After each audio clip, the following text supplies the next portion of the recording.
Go. Okay. Now, most people, when they have a big library like this, it's mostly show. They haven't really read much.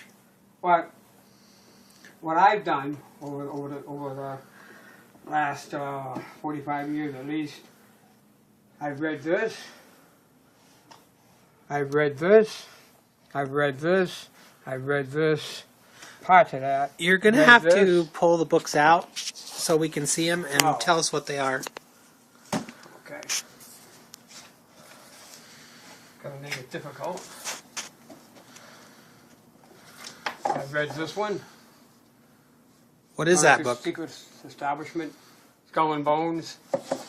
No, what is the book's name and author? Well, it'll take forever to do it here. Do it this way. Anthony C. Sutton. He was the, what was he? He was at the Hoover Institute of War, Revolution, and Peace. He was a researcher.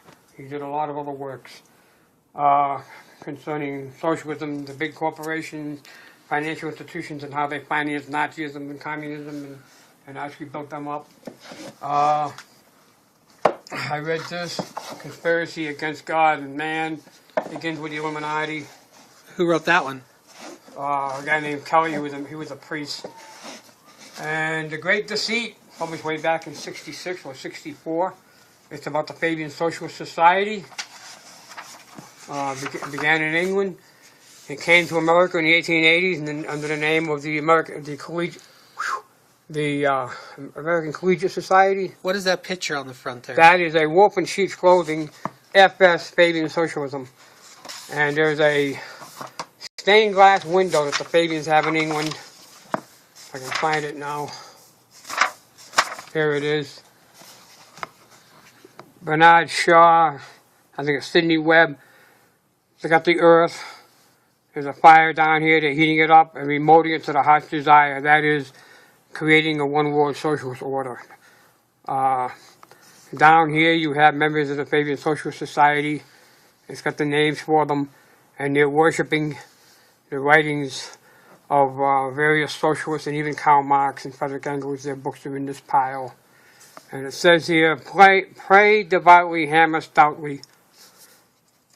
Remote it nearer to the heart's desire. Building socialism. Began in the 1880s. And that's how England became a socialist nation, where up until then she was a free enterprise nation. I read this, Accused, and it goes back to the various socialists and communists and how the great influence they had in turning our nation from a free enterprise system, constitutional limited government, into a socialist state. I read this. The first part of it was in this format way back in 1964. And then in 1989, he updated it, which doubled the size of the book. It's a great book. It sold about 10 million back in 64 to 66. And I read this here, The Unseen Hands, all about the conspiracy that has taken control of our government and led us into socialism, into World War I and World War II by design. Triados over Washington, all about the Triados Commission. I read this also. The multi-billion-dollar foundations and how they financed communism and socialism. I read that too. This here I read, Financial Terrorism. Who's that by? What's that? John McManus, President of the John Birch Society. Then you got here The Federal Reserve by Griffin. And it's all about the Federal Reserve System. Goes into the conspiracy for one world government, the creation of the Federal Reserve.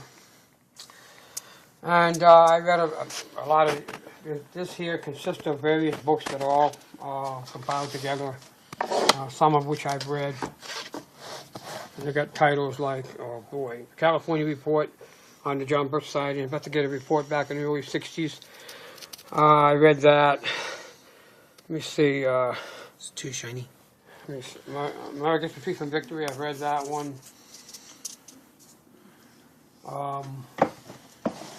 This is volume 2, I compiled them all together. Shanghai Conspiracy, how the communists took over China.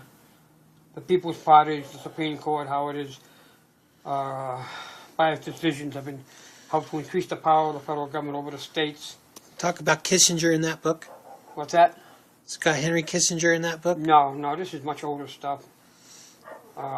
46 Angry Men, how the United Nations, with the support of the United States and Russia, invaded Katanga, which was a province of the Congo. The communists took over the Congo. The province of Katanga tried to break away, and the United States and Russian support, the UN, went in and destroyed it, so that they came under communist control. There's a few others in here. The Bang Johnson tragedy, he was working for the UN, but he started to expose the communist control of the UN, so he was assassinated.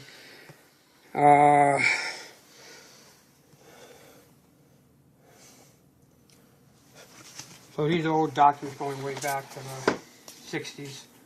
And of course, I read these two, all three volumes. Wall Street and the Bolshevik Revolution, Wall Street and FDR, Wall Street and the Rise of Hitler. And what you have here is how the Wall Street financiers and industrialists financed the Bolshevik Revolution, the communist seizure of power in Russia, and then the subsequent industrialization of Russia.